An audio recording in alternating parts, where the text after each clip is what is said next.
Bonjour à toutes et à tous. Pour ceux qui ne me connaissent pas, je m'appelle Patrick Mbeko.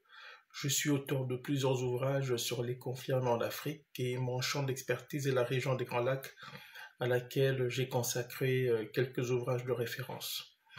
Alors, j'avais promis de faire une analyse sur la déclaration de principe qui a été signée par la RDC et le Rwanda sous l'égide des États-Unis, déclaration de principe qui a suscité beaucoup de réactions et j'en ai d'ailleurs parlé sur mes différents réseaux sociaux, notamment sur Facebook et sur Twitter.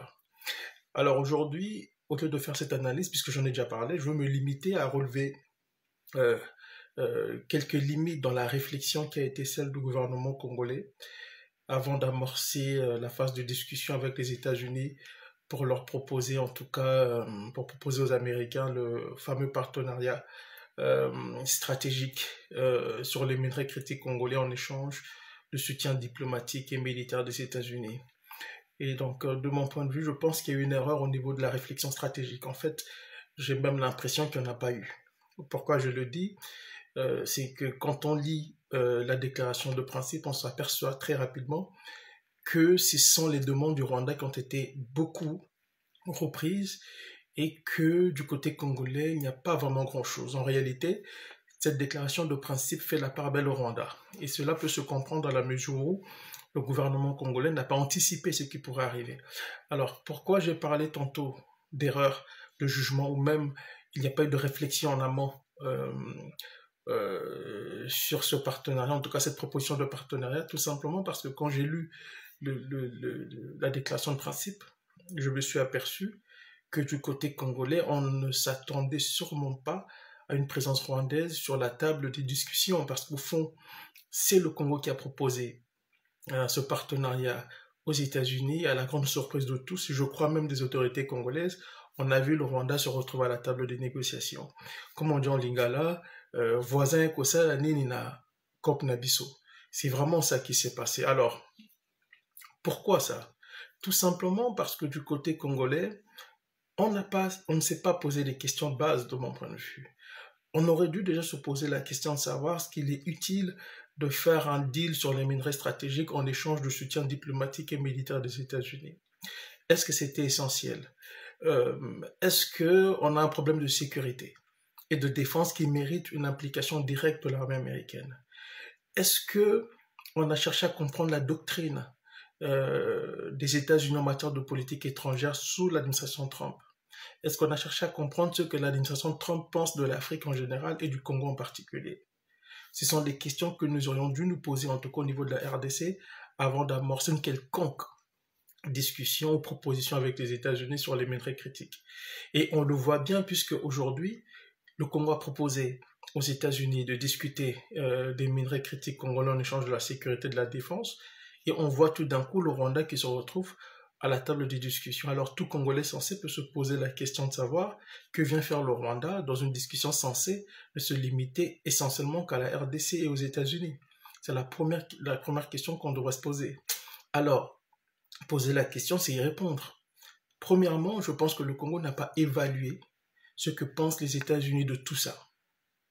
Nous sommes partis, en tout cas les gens qui sont autour de Félix Tshisekedi lui-même, est sûrement parti du fait que si on propose des minerais aux États-Unis, ils vont vite sauter sur la proposition, ils vont oublier le Rwanda. C'est vraiment faire une très mauvaise lecture de la situation puisque les États-Unis sont un allié important du Rwanda, surtout en matière de sécurité et de défense.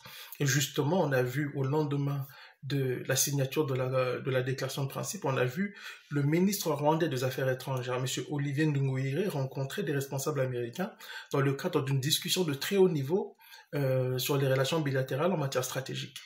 Et on a vu aujourd'hui le président Kagame annoncer sur sa page Twitter une rencontre avec les responsables de certaines compagnies minières américaines. Donc c'est dire que le Congo est en train de se faire avoir dans cette histoire. Alors, pour moi, il y a eu un problème de diagnostic en réalité. Et puisque le diagnostic a été mauvais, a été mal posé, tout ce qui s'ensuit devient problématique.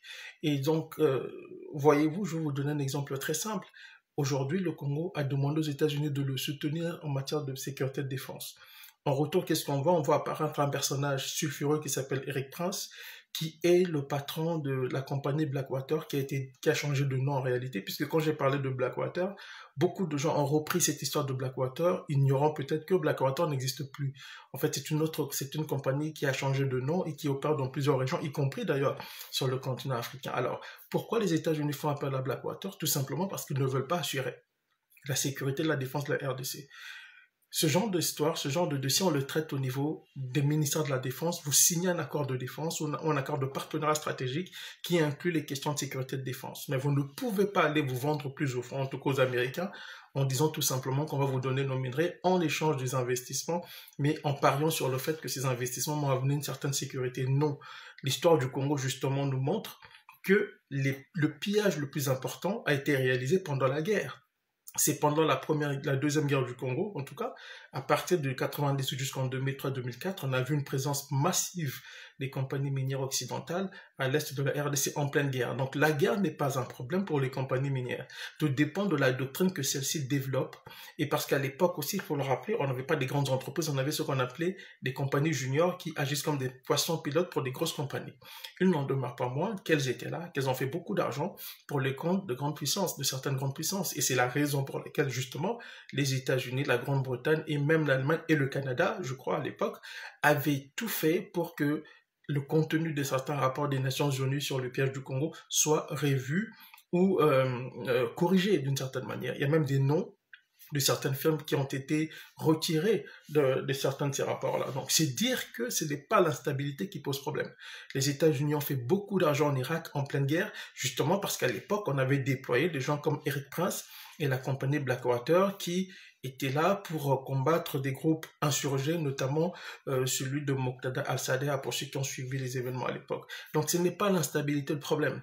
En réalité, c'est la géopolitique du désordre qui peut parfois attirer ce genre de compagnie. Et donc, dans le cas du Congo, le gouvernement a parié sur le fait que la présence des compagnies minières américaines pourra ramener la paix. C'est un mauvais calcul. Ça peut réussir, bien entendu, mais c'est un mauvais calcul parce que les Américains n'évaluent pas leur rapport à la RDC en fonction simplement de la présence des ressources naturelles, mais aussi de la gouvernance, d'un certain nombre de facteurs, y compris la question de la gouvernance. Et ça m'amène à tordre le cou à une idée reçue du côté congolais sur les matières premières, notamment sur les minerais stratégiques. Oui, on accuse souvent le Rwanda d'exporter illégalement, d'être l'exportateur des minerais qui ne se retrouvent pas dans leur sous-sol. C'est vrai, mais la question est aujourd'hui de savoir pourquoi le Rwanda est choisi par les entités étrangères, notamment occidentales, dans l'exportation des minerais congolais. C'est la question que nous devons nous poser. Et je pense que du côté congolais, on s'est dit, bon, le Rwanda participe au pillage, on va appeler les Américains pour nous aider. Ça ne marche pas comme ça. C'est une très mauvaise lecture de la situation. Pourquoi? Tout simplement parce qu'aujourd'hui, le Rwanda, oui, avec le M23, oui, il y a un pillage de ressources naturelles. Mais avant le M23, le Rwanda ne pillait pas les ressources naturelles. Le Rwanda profite de l'exploitation illicite de ressources naturelles congolaises et de la contrebande de ressources naturelles. Et cette contrebande se fait avec la complicité des Congolais. C'est très important de le savoir. Je rappelle d'ailleurs que Félix Tshisekedi avait offert au Rwanda de raffiner l'or qui provenait de chez nous. Quand Félix Tshisekedi s'entendait très bien avec Kagame, nos minerais sortaient du Congo pour se retrouver au Rwanda de manière illicite. Et cela a été documenté justement dans le rapport, par exemple, de Global Witness de 2022. Que dit Global Witness justement? Elle dit que 90% de coltan exporté par le Rwanda provient de la RDC. Mais ce coltan ne se retrouve pas par hasard ou par magie au Rwanda. C'est parce qu'il y a des gens du côté congolais, y compris des entités gouvernementales, qui participent à cette exploitation illicite et cette contrebande de ressources naturelles qui se retrouvent du côté du Rwanda avant d'être exportées justement aux Émirats arabes unis, en Occident ou en Asie. Donc nous sommes co-responsables du pillage, entre guillemets, des ressources naturelles de notre pays, par le Rwanda. Et il faut avoir l'honnêteté intellectuelle de le dire. Bon, justement, il y a beaucoup de personnes qui ne le savent pas. Il y a une lecture très simpliste de la réalité. En fait, il faut comprendre ceci par rapport à la question de ressources naturelles et du pillage. La première et la deuxième guerre, avec la première et la deuxième guerre, on a eu un véritable pillage en règle. jusqu'en 2004-2005. De 2005 jusqu'en 2008, on n'avait vraiment pas de pillage. C'était maintenant, le système de pillage s'était métamorphosé pour devenir un système d'exploitation illicite de ressources naturelles et de contrebande. Et après, on a vu ça, on a eu un pillage avec le M23, puis il y a eu encore ce système de contrebande et d'exploitation illicite. En fait, ce qu'il faut comprendre, c'est que on a assisté à des pillages systématiques de ressources congolaises pendant les conflits de haute intensité, comme celui qu'on observe avec le M23 aujourd'hui. Donc c'était comme ça avec le RCD Goma, avec le CNDP, avec le M23 première version, et puis avec le M23 deuxième version. Mais entre ces conflits-là, il y a eu des périodes d'accalmie, en tout cas, ou de conflits de basse intensité avec des groupes armés qui favorisaient l'exploitation illicite de ressources naturelles et la contrebande avec le Rwanda et l'Ouganda. Et dans cette exploitation illicite, dans cette contrebande, le Congo a joué un rôle. Les acteurs congolais ont joué un rôle, y compris des gens dans le gouvernement de Félix Tshisekedi aujourd'hui. Donc, lorsque nous proposons aux Américains de venir nous aider parce que le Rwanda nous pille, les Américains savent très bien que c'est beaucoup plus complexe que ce que explique le gouvernement congolais. Donc, ils se disent, écoutez, la gouvernance du côté rwandais est beaucoup plus crédible que du côté congolais. On préfère traiter directement avec le Rwanda, mais en s'associant avec la RDC qui est le pays producteur de richesses.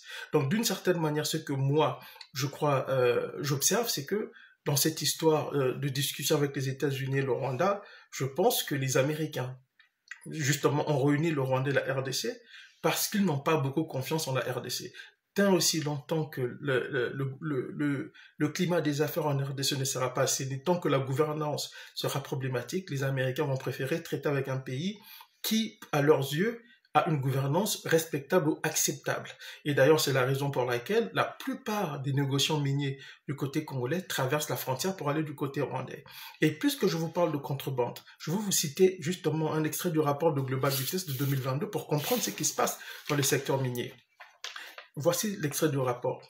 Selon les données publiées par l'ONU, les minerais passés en contrebande par les mineurs de SMB, c'est un groupe d'exploitants miniers du côté congolais, dans la concession voisine de Sakima seraient par la suite introduits illégalement dans la chaîne d'approvisionnement d'ITSCI. C'est eux qui s'occupent de la traçabilité, en tout cas des minerais qui quittent la RDC. Et donc eux disent ici qu'il y a un problème de contrebande qui est favorisé par des gens du côté congolais. Je continue. Et ça, c'est très important. Je veux juste sauter cette partie. Rien qu'en 2020, des agents de l'État congolais, auraient introduit frauduleusement des centaines de tonnes de coltan provenant de la concession de SMB dans les chaînes d'approvisionnement d'ITSCI. Compte tenu de son ampleur, la différence frappante des niveaux de production attribués à Sakima aurait forcément dû mettre la puce à l'oreille des autorités. On parle des autorités congolaises. Dans le même rapport, on dit ceci. D'après nos sources, c'est Global Witness qui le dit, les minerais blanchis par Sakima. Sakima, c'est une compagnie de l'État congolais dans laquelle on retrouve quelques intérêts étrangers. Global Witness dit ceci à propos de Sakima. D'après nos sources, les minerais blanchis par Sakima et étiquetés par l'ITSCI passent ensuite entre les mains de deux plus grands exportateurs de coltan dans le Nord Kivu, également membres de ce processus de traçage-là et tout ça. Donc, ça vous donne une idée de ce que j'appelle la contrebande des ressources naturelles congolaises. Donc, les responsabilités ne sont pas seulement du côté rwandais, il y en a du côté congolais. Et donc, l'erreur du côté congolais, c'est de penser que il suffit de dire aux Américains, venez prendre nos minerais en échange de la sécurité, ils vont l'accepter. Non.